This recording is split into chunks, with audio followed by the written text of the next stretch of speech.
مونږ چونکې مجبورې وي د هغې مجبورو مطابق روان یو، خو ولې مونږ د ځان سره خپل ماشومان هم سفر کوو. د هغوی په دې کې څه غلطي ده؟ آیا مونږ دوی ګایډ کوو نه یا د هغوی مونږ ښه نه غواړو؟ نن زه تاسو ته د دې موبایل فونز چې کوم کنسسټنټلی ایون په کلینیک کې چې کوم پیرنټس راځي نو د هغوی موبایلز د ماشومانو په لاسو کې وي. راځئ نن خبره کوو په دې باندې او امید لرم د دې ویډیو کتلو نه پس په تاسو ماشومانو په لاس کې موبایل نه ورکوئ. دوی په ګروینګ ایج کې دي. ګروینګ ایج څه ته وایي؟ تاسو کو کتلی وي کله چې مونږ یو پودا یا یو پلانټ هغه چې کله مونږ وکرو او دا وړوکی وي، یا لیټ سه تاسو ټولو به د انګور بوټي کتلی وي چې کله انګور والا بوټي مونږ په ځمکه کې کله د هغې پلانټینګ وکړو، بیا هغې ته یو رسی وتړلی شي یا داسې ډېر مختلف قسم ونې بوټي به تاسو کتلی وي چې هغې ته یو رسی وتړلی شي او هغه د رسی هغه ډایرکشن فالو کوي. دغسې سیم د ماشومانو سره د هغه کو د دوی وجود دی او کو هغه د دوی دماغ دی. په دواړو کې دوی هر څیز ډېر په اسانه باندې اډاپټ کوي، ځکه دا هغه عمر یو هغه حصه ده چې په کم کې دوی ته کوم ډایرکشن ورکوي دوی هغه ډایرکشن ډېر په اسانه فالو کوي. نو ډېر ضروري خبره ده چې په دې ټایم کې کو تاسو د دوی د ډایرکشن چینج نه کړئ نو دوی ته ډېر غټ غټ نقصانات راتللی شي او د هغې ذمهوار تاسو یې، ځکه کو هغوی په دې ټایم کې نه پوهېږي نو تاسو پوهېږئ. دغه د انګور دا کم بوټی چې تاسو په ځمکه کې وکړو او دې ته تاسو کم پړې واچوئ نو دا انګور دا به ونې ته وخیږي، دا به غټ شي، دا به میوه‌جات ونیسي. خو که تاسو دا ډایرکشن ورنه کړئ نو دا به په دې ځمکه پاتې شي او دا به ډېر زر خراب شي. ځناور به راشي یا به یې وخوري، ماشومان به یې خراب کړي، د پاس نه به پې څوک وګرځي، مختلف وجوهات کېدلی شي. سیم دا قصه دا سټوري د ماشومانو سره ده. نو که تاسو دا ډایرکشن ورنه کړئ نو دې ذمه دار تاسو یې. د بدقسمتۍ د وجې د نیو ټیکنالوژي د ټولو نه غټ نقصانات ماشومانو ته دي او دا به دوی ته هغه ټایم کې پته لګي چې کله دوی راغټ شي. دغه نقصانات څه دي؟ د دغې په باره کې یو څو ډېرې ضروري خبرې کول غواړم. چې تا ته فون کال راځي نو دا د شواګانو په ذریعه راځي. ستا چې کوم سیل ټاور لګېدلی دی د هغې نه ریز راشي او ستا موبایل ته او دین یو کین ریسیو یور کال. نو دا ټول ریز دي. اوس د ریډیشن دا ریز ټول قسمونه خطرناک دي، خو مایکروویو چې کوم دي دا د ټولو نه زیات خطرناک دي او دا پروف شوې خبره ده د سټډیز نه. د دې سپیشلی خطره د چا دپاره ده؟ هغه ماشوم چې کم د مور په خېټه دی، هغه ماشوم چې کم په ګروینګ ایج کې دی. پښتو کې به زه دا ووایم چې د غټو کوپړی چې کومه ده د سر چې کم اډوکې دی دا مضبوط دی. د دوی دماغ غټ شوي دي، بالکل فټ دي. د ماشومانو دماغ او د هغوی کوپړی ایز کمپیر ټو غټ چې کم کسان دي د هغوی هغه کمزورې ده، نری ده، دماغ یې واړه دي، ګروینګ ایج کې دي، زیات څیز ابزارب کوي. نو دا هم یو ریزن دی چې دا ماشومانو دپاره څومره خطره جوړولی شي. اوس مایکروویوز چې کوم دي د دې دماغو نه غیر چاپیره چې کومه پرده ده د پروټیکشن دپاره، دغه شیت چې کوم دی د دې مایکروویوز نقصان دغه شیت ته رسي او دغه چې کوم د دماغو حفاظت کوي چې هغه خراب شو نو بیا مطلب یو ستا هر یو سیز دی هغه تاکدلی دی او د هغې د پاسه چې کوم کورینګ دی هغه نشته، ډیفینټلی هغه سیز چې دی هغه ته به خامخا نقصان رسي. یو ریسنټ ریسرچ شوی دی په هغې کې دا خبره راغلې ده چې کوم د ماشومانو دماغ دی او کوم د غټو دماغ دی، د ماشومانو دماغ 2 ټایمه زیات ریز راکاږي د غټو د دماغونو. دا خبره ما مخکې هم وکړه. د اډوکي چې کم نلی دی کم ته چې موږ بون میرو وایو، بون میرو د ماشومانو 10 ټایم زیات 10 ګنا زیات ریز راکاږي د غټو په نسبت. بیلجیم، فرانس اینڈ جرمني او نور داسې ملکونه چې کم ډېر سوفیسټیکیټډ یعنی د ټیکنالوژي په لحاظ سره هغوی ډېر خیال ساتي، هغوی په خپل ملک کې داسې انیشیټیوز داسې سیشن سټارټ کړي دي پیرنټس ته هغوی د دې په باره کې تعلیم ورکوي، ایجوکیشن ورکوي. د دې نه علاوه پیرنټس ته طریقې ښایي چې تاسو به څنګه دا ایوایډ کوئ.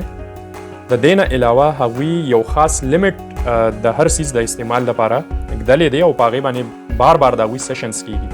د دغه سیشنز فایده څه ده؟ په دغې کې هغوی ته دا ویل کېږي چې خپل ماشومان د دې دا کوم چې مایکروویوز دي د دې نه ماشومان وساتئ او دا ټول ډیوایسز چې دي د دې دپاره یو ډسټنس جوړ کړی دی چې لیپټاپ، موبایل فون چې څومره ټابلیټس دي، آیپیډز دي، دا څومره سیزونه دي د دې نه دا پراپر ډسټنس لازمي ساتل پکار دي. د کمپیوټر نه، د لیپټاپ نه، د ټابلیټ نه چې کوم منیمم ډسټنس دی یعنی لازمي ساتل پکار والا ډسټنس دی هغه دی 20 سنټي میټر 8 انچز. 20 سنټي میټر یا 8 انچز. دا ډیسټنس لازمی پکار دی. نو د دې سره سناسا دغه کم مایکرو ویوز نه چې کم نقصان جوړیږي هغه سناسا کم وي.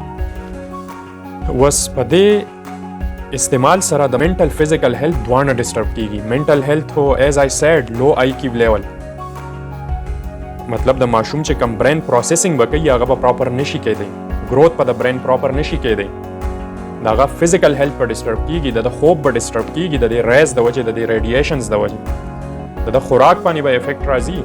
بیا د دې نقصان سایکیټریک پرابلمز یعنی نفسیاتی امراض چې کوم ماډرن پلیسز دي هغوی خو اوس دومره زیات احتیاط شروع کړی دی چې هغوی دا ریکمنډ کوي چې کله تاسو موبایل غوږ سره بالکل یعنی ټچ نیولی وي نو چې د دې تاسو فیو انچز لږ د غوږ نه خپل لرې وساتئ، نو دا کم ریډیشنز چې دي په دې کې کافي کمې راځي، یعنی دې سره دومره فرق راځي. نو تاسو اوس سوچ وکئ چې هغه تاسو زیات د ځان نه لرې کړئ نو بیا به څومره فرق راځي. او یو ریکمنډیشن یې سٹارټ کړی دی چې تاسو کله هم موبایل فون یوز کړئ نو دې ته بیا هم ریډیشنز راځي انټل انلیس چې دا تا مکمل بند کو. او چې کله وی تاسو موبایل یوز کړئ نو دا تاسو په خپل ځان نه لرې ږدئ، لایک یو پرس دی په هغې کې پروت دی، یو کبډ دی په هغې کې د کېښودو. نو this will definitely help you and your kid. Now another very important question. Can a cell phone cause cancer? آیا سیل فون کینسر کاز کولی شي؟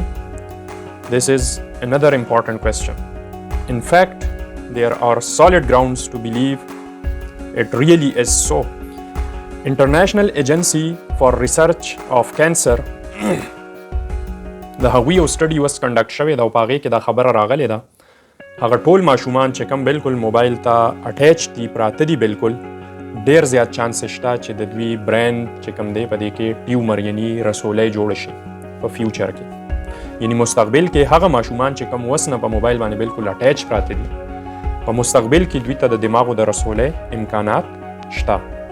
ولې څنګه چې ما وویل د دې ماشومانو برین ګروینګ دی، ریز زیات ابزارب کوي، سکل یې ډېر میچی ورنه دی، هډوکې د غټو په شان مضبوط نه دی، د غټو په شان پوهیږي نه چې موبایل د ځان نه څونه لرې ږدل دي، په دې پوهیږي نه چې 20 سنټي میټر فاصله څومره وي، 30 سنټي میټر څومره وي، او نه دغه څیزونو په ذهن کې څه اهمیت وي. نو د دې د وجې نه دا ډېره زیاته د پریشانۍ خبره ده، خو د دې باوجود هم تاسو د خپل عادات نه چینج کوئ. دا ماشومان به سبا به تاسو نه یې او دا ماشومان به سفر کیږي ستاسو د وجې نه. اوس لاست پوینټ، why a cell phone should be a complete no to a kid. بالکل انکار ماشومانو ته نشته موبایل نشي یوز کولی، بالکل کمپلیټ انکار ولې پکار دی؟ چیک پوینټس څه دي؟ راځئ چې په دې خبر وکړو. موبایل فونز they make you tired. ستا سترګې د هغې سره ستړي شي، ستا دماغ ستړي شي، تا ته فټیګ وي، ستړیوالی درته فیل کیږي. د هغې نه علاوه چې کوم زیات اهم پوینټ دی په دې کې هغه دی یو ریمین ایبسنټ مایند. تاسو په نوٹ کړي وي ستاسو په محفل کې کم ملګري موبایل زیات یوز کوي، د هغه سره تو کله ډسکشن وکړي نو هغه ایبسنټ مایند وي، ستا د خبرې ریسپانس هغه لیټ درکوي.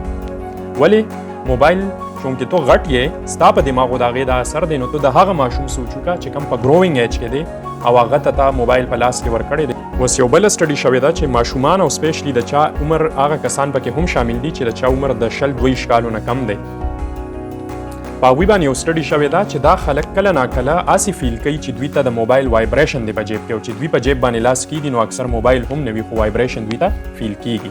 یو ډاکټر دی او د هغه یو سټډي ده چې په هغې کې هغه یو ریسرچ کړی دی او هغه 89% یعنی په هغه ریسرچ کې چې څومره خلک شامل وو په هغې کې 89% کسانو ته دا بیماری وه چې کم کې موبایل ته کال نشته، موبایل ته وایبریشن نشته، خو هغوی ته دا فیل کیږي چې او ستا موبایل ته وایبریشن دی، تا ته کال دی، او چې هغوی کله جیب وګوري نو کو انکیس موبایل وي په هغې کال نه وي، په هغې میسیج نه وي، او کو پرس کا جیب وګوري او بالکل بعضې نیم ټایم کې موبایل هم نه وي.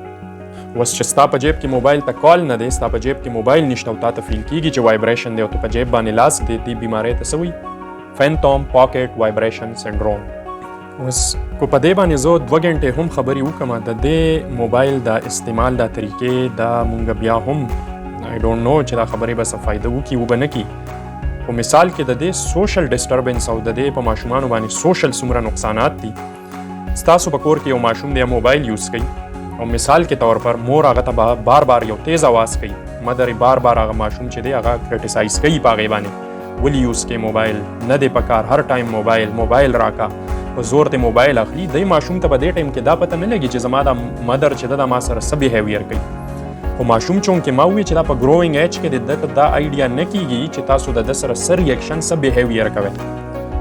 د هغه په ذهن کې یو کنسپټ کینی چې زما دا مدر چې کومه ده د هغه سوچ دا جوړ شي چې دا زما د خوشحالۍ خلاف ده، نو ستا سره ډسټنس جوړ شي. هغه بیا ستا چې کوم ورسره یو تعلق دی هغه خرابېږي. دغه شان د فادر دپاره هم اوس که مونږ د آی سایټ خبر وکړو، ماشومان چې کله هم موبایل یوز کوي نو غټ خو بیا هم طریقه ورځي لرې ځان نه نیولي وي، یو ځای کې پراپر ناست وي. ماشومان چې کله هم تاسو ګورئ دی ورته الټا پروت وي په پړ مخ باندې او موبایل بالکل ځان ته نږدې ږدلی وي. نو تاسو په خپله باندې په دې خبرو باندې پوهیږئ، دا خبرې تاسو ټول پې پوهیئ. ایم شور د ویلو د بار ایکسپلین کولو ضرورت نشته، خو چونکې یو څیز ریمایندر ورکول د انسان دپاره ضروري وي چې هغه ته بار ریمایندر میلاویږي. د دې ریمایندر سره آی هوپ چې تاسو به په دې یو څو خبرو باندې سټریکټلی عمل وکړئ او کله هم د هغه خلکو ژوند مه خرابوئ چې د کمو خلکو ژوند ستاسو په لاس باندې دی. چې کله یو ماشوم لتا د 5000 روپو نوټ ورکو تا مارکیټ ته ولېږو او هغه ته پته نشته هاو ټو یوز اټ، هغه چاته غورځولی شي، هغه چاته هسې ورکولی شي، هغه پې ګند اخیستلی شي، هغه کو فرض کړه انکیس ته پراپر ګایډنس ورکړې او د ګایډنس نه پس هغه پوه شي، سمجدار شي، میچور شي، د ګایډنس نه پس تو هغه ته 5000 ورکړه، میبي هی اور شي سیو دیٹ اماؤنٹ، کیدای شي ځان سره جمع کي فار فیوچر انډیورز. نو اټس آل ان یور هینډ، مطلب د پیرنټس په لاس کې دا خبره. دې دپاره تاسو څه کولی شئ؟ زور زبردستی ماشومانو سره فایټس کول، ماشومانو ته غوسې کول چې موبایل راوړه، دا دې وکړه، داسې دې وکړه. کیپ ا روټین، د هغوی په مخ کې موبایل استعمال مه کوئ. هیڅ یوز کوئ هم کال راشي څه خبره هم وي یوز کوئ بټ ان لیمټس. مطلب زما دا نه دی چې تاسو موبایل وغورځوئ، تاسو موبایل مه استعمالوئ، خو د هر څیز یو پراپر طریقه به وي. یوز دی کو یو شارټ ټایم دپاره، دیټس فاین. ناو کیپ اټ اساید and continue. ځکه چې ستاسو کم ټایم دی دغه ماشومانو سره تاسو ته خبرې اترې هغه ټول سوشل څیزونه مونږ پرېښودي دي and we are somewhere which damage us.